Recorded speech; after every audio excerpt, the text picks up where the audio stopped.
أعوذ بالله من الشيطان الرجيم بسم الله الرحمن الرحيم الحمد لله رب العالمين والصلاة والسلام على أشرف الأنبياء والمرسلين وعلى آله وصحبه أجمعين اللهم افتح علينا حكمتك وانشر علينا من خزائن رحمتك يا أرحم الراحمين يا فتاح يا عليم افتح قلوبنا فتوح العارفين وارزقنا فهم النبيين وإلهام الملائكة المقربين اللهم نوّر بكتابك أبصارنا واشرح به صدورنا واستعمل به أبداننا وأطلق به ألسنتنا وقوي به أجناننا واسرع به أفهامنا وقوي به عزامنا بحولك وقوتك فإنه لا حول ولا قوة إلا بك يا أرحم الراحمين رب اشرح لي صدري ويسر لي أمري واحلل عقدة من لساني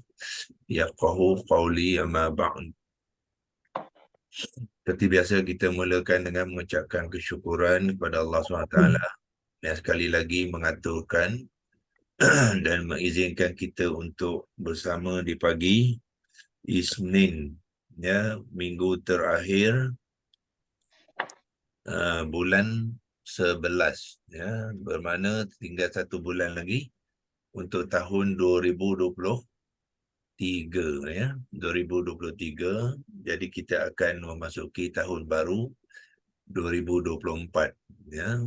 So diharapkan tuan-tuan dan puan-puan sudah membuat perancangan bagi tahun 2024 dalam aspek kemahiran Al-Quran, ya.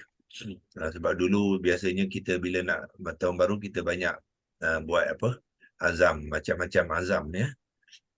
Tapi yang kurangnya kita buat azam mengenai Al-Quran, ya. So untuk QHS Academy kita fokus kepada azam untuk menguasai bahasa Al-Quran ni dan menghayatinya dalam kehidupan kita, ya. Jadi tuan-tuan nanti buatlah perancangan masing-masing, ya. Macam tahun 2023 dulu kita bagikan sasaran tuan-tuan dan puan yang mengikuti program kita untuk mahir 50% daripada keseluruhan kalimah Al-Quran dalam Al-Quran, ya. Iaitu daripada 77,437 kalimah tu, masing-masing telah kita sediakan template dan kita pun telah banyak buat workshop untuk membantu, ya, tuan-tuan dan puan-puan merekodkan kalimah-kalimah yang tuan-tuan dan puan-puan sudah kenali, ya. Dan target masing-masing ialah 50%, ya. Banyak daripada peratusan kalimah tu adalah daripada kumpulan, dipanggilkan kumpulan jamid, ya. Yang kata huruf itu banyak, ya. Dia banyak kali digunakan dalam Quran. Jadi yang tu boleh membantu untuk menambahkan peratusan kalimah yang dikenali, ya. Mungkin dalam bulan 12 nanti saya akan minta tuan-tuan dan puan-puan yang mengikuti kelas kita ni, yang dah kita bagikan template tu, ya, cuba beritahu saya, ya, mungkin dalam tengah bulan 12 ke, macam mana peratusan dan sebagainya, ya. Dan juga tahniah kepada Dr. Khairi Saadah kita yang mengambil inisiatif membentuk kumpulan-kumpulan tutorial, ya, yang dia rasa beliau rasa perlu lagi kawan-kawan lain dibimbing, ya, secara tutorial, ya. Nanti kita akan aturkan siapa yang saya akan cadangkan, ya, untuk mengendalikan kelas itu nanti, ya. Saya telah berbincang kepada beberapa rakan-rakan kita, ya, dan nanti kita akan beritahu bila kita akan. Cuma tuan-tuan dan puan-puan dalam grup tu kena beritahu masa yang bersesuaian, ya. Bila masa yang bersesuaian, beri 2-3 masa supaya kita akan dapat pilih masa yang bersesuaian untuk menjalankan kelas tutorial tu, ya. Tutorial ni khas untuk kemahiran menggunakan template yang QHS Academy itu, ya, insyaAllah.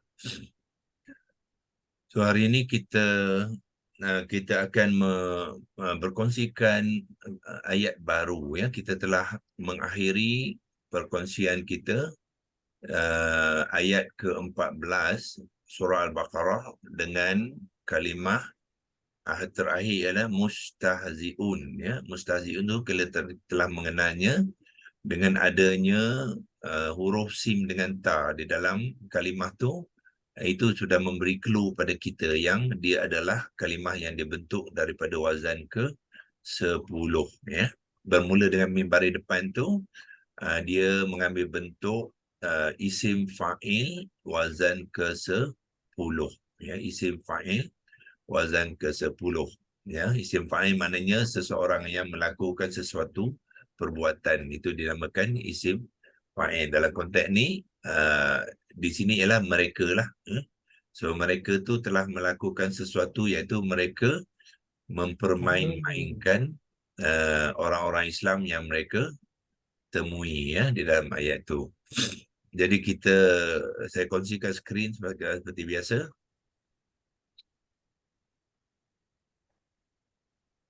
Dan kita pergi kepada Quran tafsir dan perkata, ya, ayat 14 kita sudah selesai. Sebelum kita masuk ayat 15, saya ulang kaji saja supaya kita boleh menterjemahkan, ya. Bila kita sudah kenalkan kalimah-kalimah, jadi kita boleh menterjemahkan kalimah tu dalam konteks yang paling tepat, orang kata, ya, yang paling tepat yang kita fahami, sebab kita sudah mengenal kalimah. Bukannya kita tengok mana saja. Kalau tuan-tuan tengok mana saja tak mencukupi, ya. Banyak konteks-konteks pertalian dia, wazan dia dan sebagainya. Jenis-jenis kalimah tu, semua tu perlu diambil kira dalam memberikan makna kepada kalimah, ya. Jadi kita mulakan dulu dengan waiza dan ketika, ataupun sebab dia dalam waiza ni dalam bentuk syartun, ya. Dia boleh membawa erti iza ni apabila, ketika, ataupun ketika mana pun boleh, ya, untuk menunjukkan apabila berlaku sesuatu lain berlaku. Itu dimaksud. Ya, itulah yang dimasukkan dengan apa? Dengan ayat syartun, ya. Dan ketika laku adalah kata fi'il madhi, iaitu mereka bertemu. Ya, mereka bertemu dengan siapa? Allazina amanu. Ya, bermakna allazina sudah menjadi objek kepada laku. So allazina ni mengambil i'rab yang mansub, ya, i'rab yang mansub, dan dia juga berfungsi sebagai isim mausul yang jamak kepada laku tadi, ya. Jadi mereka bertemu siapa? Mereka bertemu allazina amanu, ya. Jadi allazina tu isim mausul, jadi amanu tu adalah silah dia, ya, sambungan untuk menerangkan isim mausul tadi. Dia ada silah dia, iaitu amanu. Jadi wa iza laqul ladzina amanu ni adalah ayat ataupun ayat syartun, dipanggilkan ayat syartun. Ya, bermula dengan sini sampai ke amanu. Itu syartun, ayat syartun. In fact, di dalam ayat ni terdapat 2 kes syartun, ya. Ini syartun yang pertama lah. Jadi apabila mereka bertemu dengan orang-orang yang beriman tu, jawab syaratnya apa? Qalu amanna. Ini jawab mereka, ya. Maknanya jawab apa dia? Respon kepada syartun tadi adalah jawab syarat. Jadi apa mereka kata? Qalu amanna. Kami semua telah beriman, ya. Na tu adalah amanah ni adalah fi'il madhi maklum wazan keempat, ya, dengan fa'il di siapa? Na. Dhamir na ni adalah fa'il. Na ni mewakili dhamir nahnu, ya. Nahnu. Jadi mereka telah berkata yang mereka telah beriman. Itu kalau dalam konteks fi'il madhi, maknanya peristiwa ni sudah berlaku dulu. Itu dia gunakan dalam bentuk fi'il madhi. Ya. Kalau kita tak gunakan perkataan telah pun tak mengapa. Sebab konteks dia adalah fi'il madhi. Jadi mereka berkata kami telah beriman. Ya. Kemudian ada pula konstruk ataupun susunan peristiwa yang kedua yang juga melibatkan harfun syartun iza, ya. Jadi iza berlaku sekali lagi, dan ketika ataupun dan apabila. Satu lagi ayat syartun, dan apabila khalau ila syayatinihim. Khalau ni adalah fi'il madhi maklum, wazan satu yang membawa erti bersendirian, ya. Asalnya ialah bersendirian. Jadi mana maksud dia apa? Dalam konteks ayat ni, tadi mereka berjumpa orang beriman, lepas tu mereka kembali. Ya, asalnya bukannya kembali, tapi dalam konteks ini digunakan kembali kerana apa? Tadi mereka pergi satu tempat, kemudian mereka pergi ke tempat lain. Mereka kembali, maknanya mereka pergi balik semula ke kawan-kawan mereka. Ya, dan Allah menggunakan syayatinihim sebagai nak menyampaikan maklumat kepada kita. Kawan-kawan mereka-mereka ni tadi ialah Allah gunakan syayatinihim, iaitu syaitan mereka. Itu direct translation dia ialah syaitan mereka. Ya. Jadi kita boleh ambil ibrah daripada situlah, ya. Bermakna orang-orang yang menentang orang Islam ni, orang-orang yang menentang agama Islam tu adalah dalam kumpulan syaitan, ya. Syaitan, bukannya kita yang kata, Allah yang kata, ya. Apa Allah kata sini, mereka tu adalah syaitan kerana perangai mereka, perangai yang menentang agama dan menentang orang Islam tu, itu dipanggilkan syaitan, ya. Jadi apakah jawab dia? Jawab syarat dia, qalu inna ma'akum. Ini jawab dia, jawab syarat yang kedua. Qalu inna ma'akum. Jadi mereka kata kami adalah sesungguhnya ma'akum, ya, kami bersama kamu. Tadi dia kata bila berjumpa dengan orang Islam, dia kata qalu amanna. Ya, tapi bila dia bersama dengan kawan-kawan dia kata pula, mereka kata apa? Qalu inna ma'akum, kami sama-sama kamu. Maknanya kami pun termasuk syaitan lah, golongan syaitan lah, itu maksud dia. Ya? Jadi kemudian dia tambahkan lagi nak mengukuhkan pegangan dia dengan kawan-kawan dia tadi. Dia kata innama, sesungguhnya hanyalah, yang ni dipanggil kafah wa makfufah, ya, kes kafah wa makfufah. Nahnu, kami, mustahzi'un, ya, kami adalah orang-orang yang memperolok-olokkan, orang yang mempermain-mainkan orang-orang Islam tadi. Itulah maksud nahnu ni dalam konteks ni adalah mubtada'. Kemudian mustahzi'un tu adalah khabar kepada mubtada' ni dalam bentuk isim fa'il, ya, isim fa'il yang jamak dan marfu'. Itulah seimbas, ya. Lalu untuk kita mengenal kalimah dan memberi makna kepada ayat-ayat itu. Jadi apakah ibrah dia? Pengajarannya, ya, pertamanya kita pastikan jangan kita termasuk dalam golongan orang-orang ni lah. Ya. Jangan termasuk dalam golongan orang-orang ni. Siapakah orang ni? Orang ni ialah orang yang pada satu masa dia mengatakan dia beriman, tapi pada waktu lain mereka tidak beriman, ya.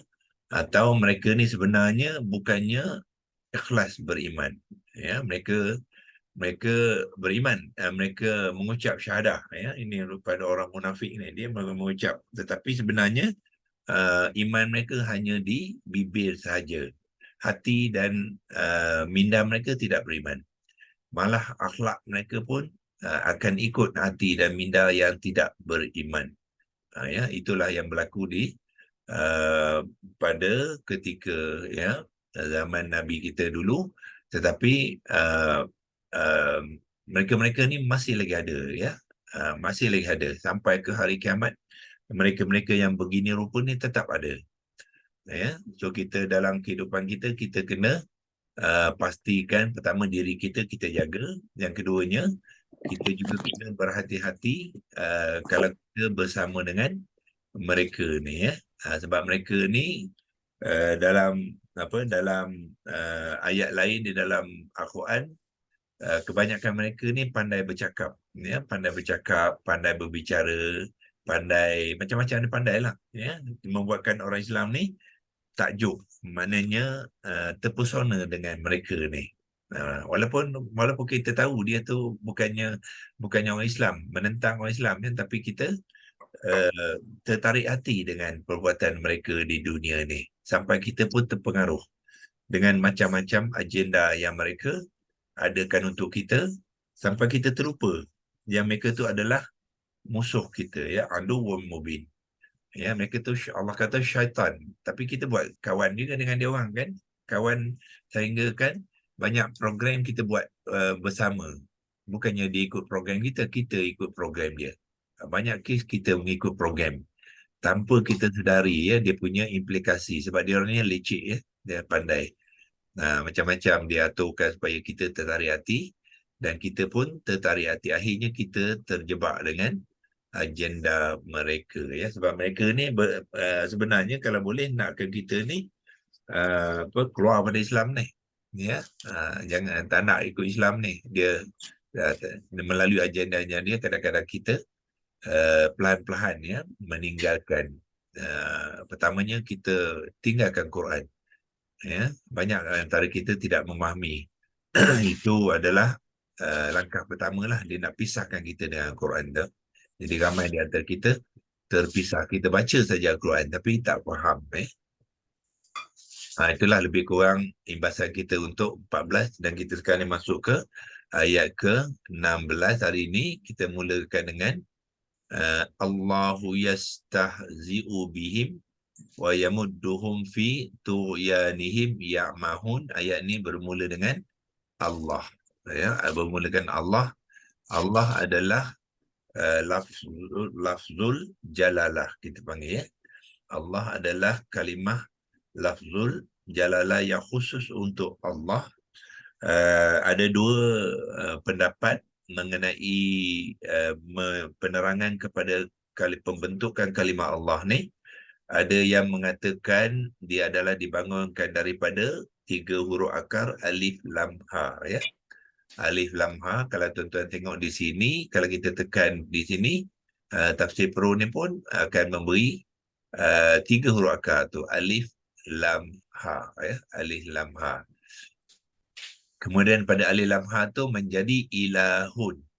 Ilahun maknanya Tuhan yang umum, Tuhan yang umum. Daripada Tuhan yang ilahun tu, dia membentuk kalimah Allah bila dimasukkan alif lam ta'rifah. Ini depan ni ada alif lam ta'rifah ni. Dimasukkan alif lam ta'rifah kepada ilahun tu, jadilah kalimah Allah. Itu pendapat yang pertama. Pendapat yang kedua ialah dia tidak dikaitkan dengan alif lam ha. Sebab alif lam ha ni, kalau nak dikaitkan dengan alif lam ha menjadi ilahun tu, seolah-olah kita menerima andaian yang ada Tuhan lain. Menerima andaian ada Tuhan lain selain daripada Allah. Jadi pendapat yang ni dia tolak. Dia tolak yang Allah ni dibangunkan daripada alif lam ha. Kami di QHS Academy, kami lebih cenderung kepada pendapat yang kedua, iaitu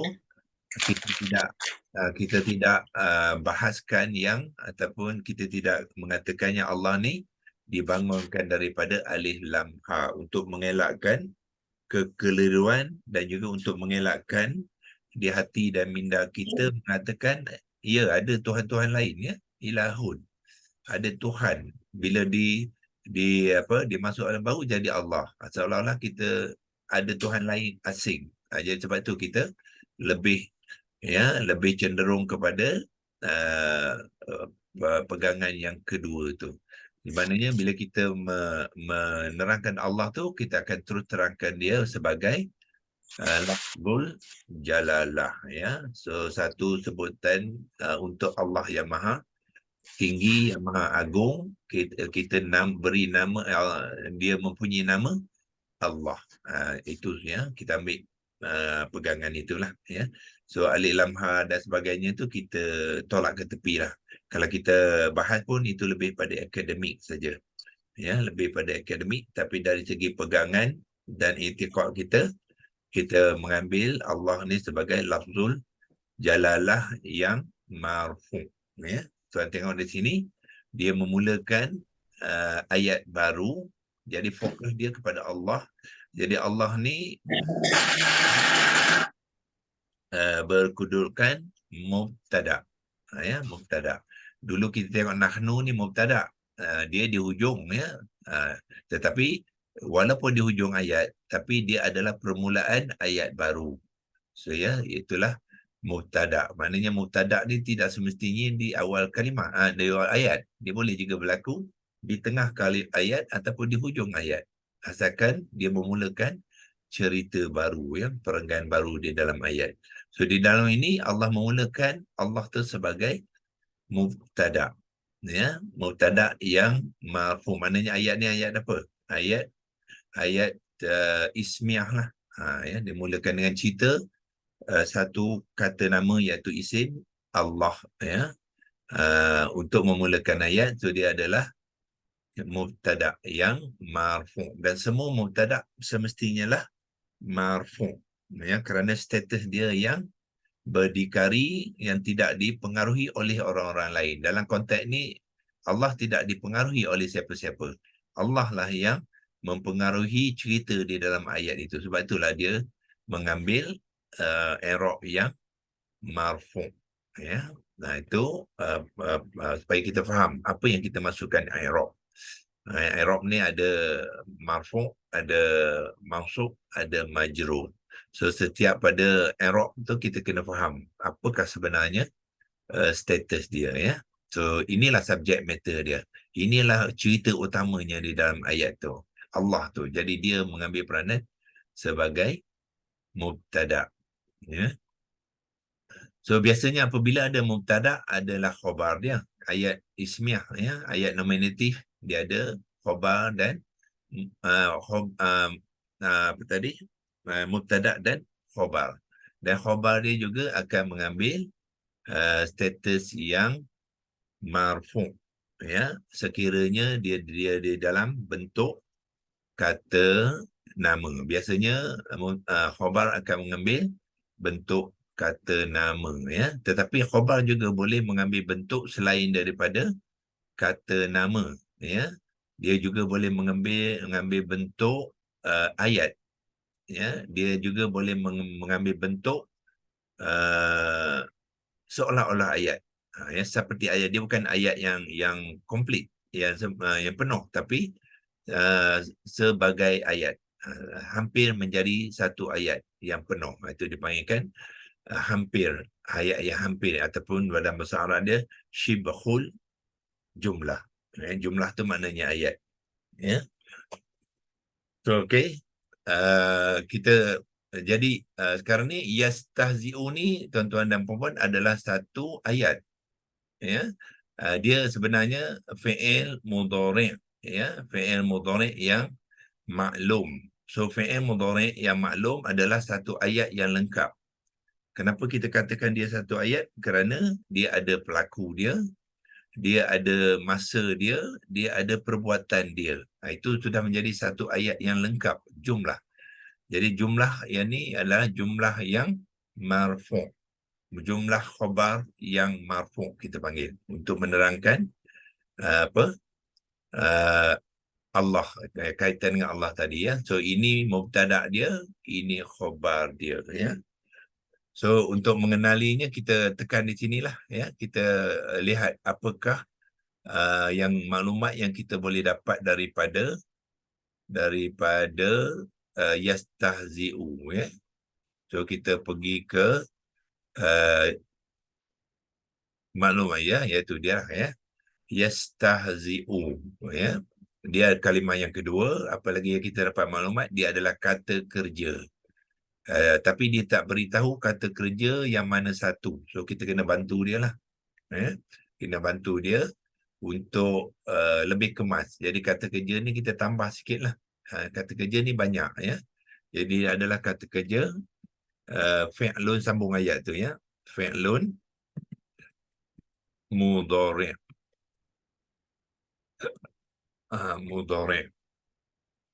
Macam mana kita kenal dia fi'il mudhari'? Dia bermula dengan ya mudhari'ah di sini, ya. Ya mudhari'ah tu menunjukkan dia adalah apa, fi'lun mudhari'. Kemudian dia mengambil ya baris atas. Ya tu berbaris, mudhari'ah tu baris atas. Ya, kita tahu mana mudhari' itu bukannya majhul tapi adalah maklum. Ya, maklum. Maklum, ya. Kalau kita nak bantukan dengan template, boleh kita pergi ke template, nak confirmkan dia apabila ya tu baris atas, menunjukkan ya baris atas macam ni ada menunjukkan dia adalah dalam kumpulan maklum, ya. Tetapi fi'il mudhari' maklum ni dia banyak wazan dia. Jadi kita ambil sekali dengan wazan dia, ya. Wazan dia ialah sim dengan ta tu. Jadi kita masukkan sekali maklumat tentang wazan dia supaya kita boleh nampak, melihat mana acuan dan jenis dia, ya. Wazan sim dengan ta ialah wazan 10. Ya, nanti kita akan tambah lagi maklumat tu. Ya. So uh, apa kita kata maklum wazan betul ke? Jadi kita check dia dengan dengan template kita, ya, iaitu kita buka template di sini. Dah buka pun, ya. Kita pergi alternate tab je. Sorry. Di sini template, ya. So fi'il mudhari'. Tuan-tuan lihat, kalau majhul, ya dia semua baris depan. Tengok sini, ya. Ya dia semua baris depan. Itu majhul. Tadi ya baris atas bermakna dia bukannya majhul. So dia adalah confirm dia maklum. Jadi fi'il mudhari' maklum, cuma sekarang ni wazan, ya. Wazan kalau tuan tengok ada sim dengan ta tu bawah sekali lah. Ya, yang sebab yang atas ni semua tak ada sim dengan ta. Yang ya baris atas yang mana? Sini wazan 1, ya, wazan 1 dengan wazan 5 sampai 10, ya. Wazan 5 sampai 10 ya baris atas. Ada terdapat juga ya baris hadapan dalam maklum, iaitu 2, 3 dan 4. Yang saya birukan ni, ya, itu nak beri highlight. Dalam fi'il mudhari' maklum ada juga ya mudhari'ah berbaris dhammah, iaitu wazan kedua. Tengok sini wazan kedua, yang ni wazan ketiga, dan yang ni wazan keempat. Ada 3 kes di mana maklum mengambil ya baris dhammah. Selain pada tu semua ya mengambil baris atas balik. Sehinggalah yang ujung sekali ialah di sini, itulah acuan tadi ya baris atas dan diikuti dengan sim dengan ta. So bermakna yastahzi'u itu adalah fi'il mudhari', ya. Kalau saya kotakkan dia, fi'il mudhari' warna merah. Okey. Dia maklum dan wazan ke 10. Itulah yastahzi'u tu. So daripada template ni dia akan boleh membantu kita, ya, mengenalkan jenis-jenis dia, ya. Okey. So itu maklumat yang kita boleh kumpulkan untuk pagi ini, ya. Mana dia tadi di okey di sini, ya. So tetapi app ni tuan-tuan dan puan-puan dia tak beri tahu wazan ke-10, ya. Jadi kita kena cari sendiri. Menggunakan template tu kita boleh melihat dia sebenarnya adalah wazan 10 bila ada sim dengan ta, ya. Biasanya kita boleh tekan di sini, ya, klik untuk selanjutnya ni. Kadang-kadang kalimah untuk klik untuk selanjutnya ni dia akan beri maklumat tentang wazan, ya. Tapi yang ni dia tidak ada. App ni kadang saya pun pelik juga ya. Ada yang ada yang tidak ada. So kalau yang tak ada tu kita kena bantu dia lah. Ya, bantu dengan template tu kita bantu yang mengatakan yang ni adalah fi'lun mudhari' maklum wazan 10 ya untuk pagi ni lah ya, tak habis lagi ni ya. Mungkin kita habiskan penerangan ni dululah ya. Jadi kita pergi kepada ini, kita editkan apa lagi yang kita boleh lihat daripada situ ya. Maklum wazan 10, lepas tu dia mengambil huruf yang terakhir tu baris atas, baris depan. So kita boleh masukkan dia punya i'rab sekali ya, yang marfu'.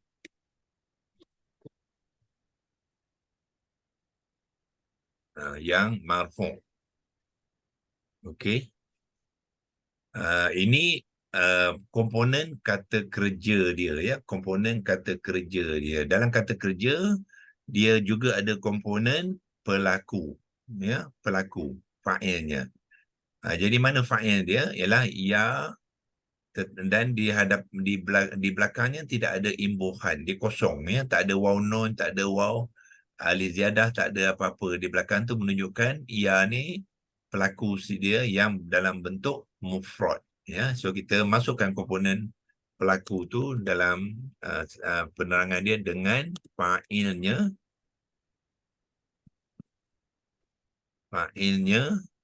Okey, siapakah fa'ilnya? Sebenarnya dia merujuk kepada Allah tadi ya. Dia dalam ni dia tidak nyatakan ya, dia tidak nyatakan, maknanya fa'il tu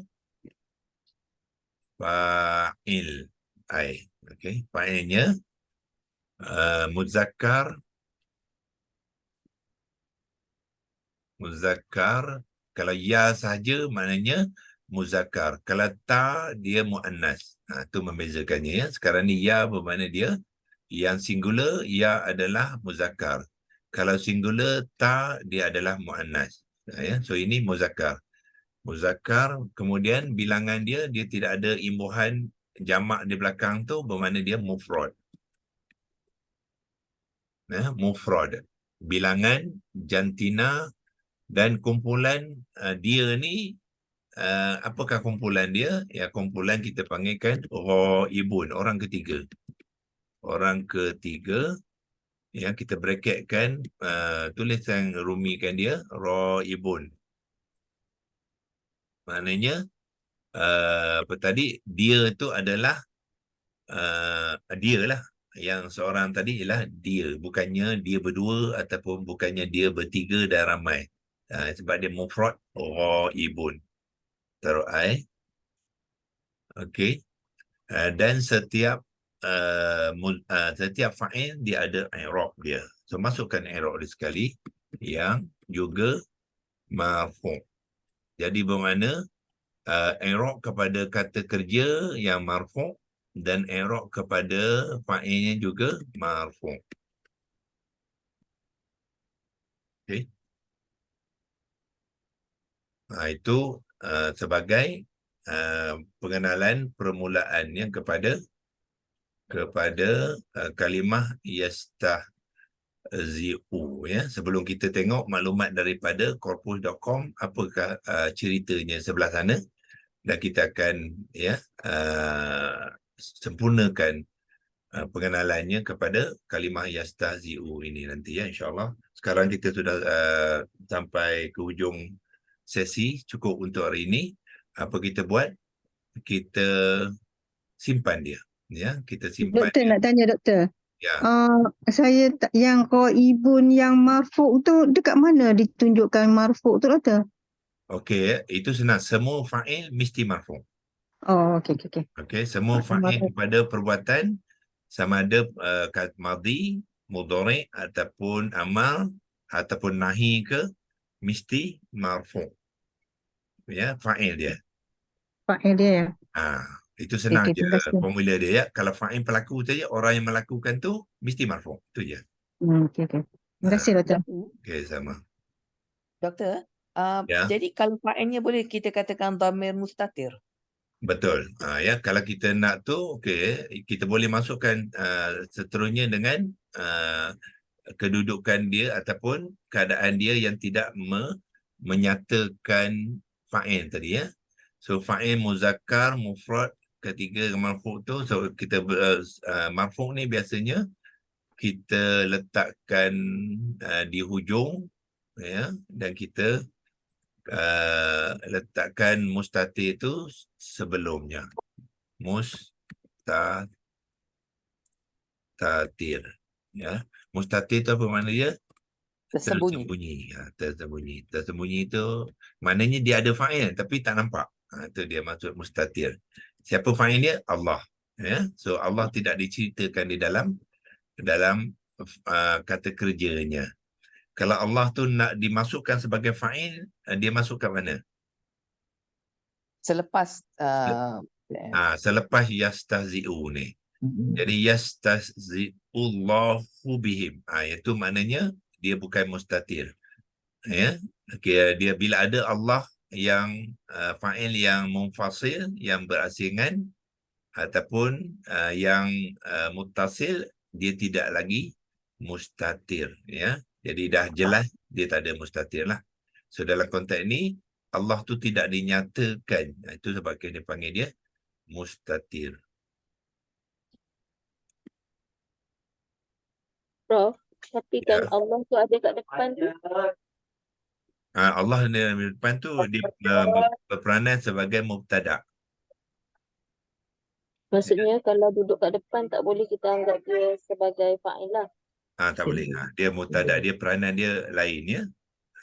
Dia Tapi dalam ya dalam ayat ni dia cakap mengenai Allah jugalah. Maksudnya betul. Dia merujuk mustatir tu dia mewakili ya.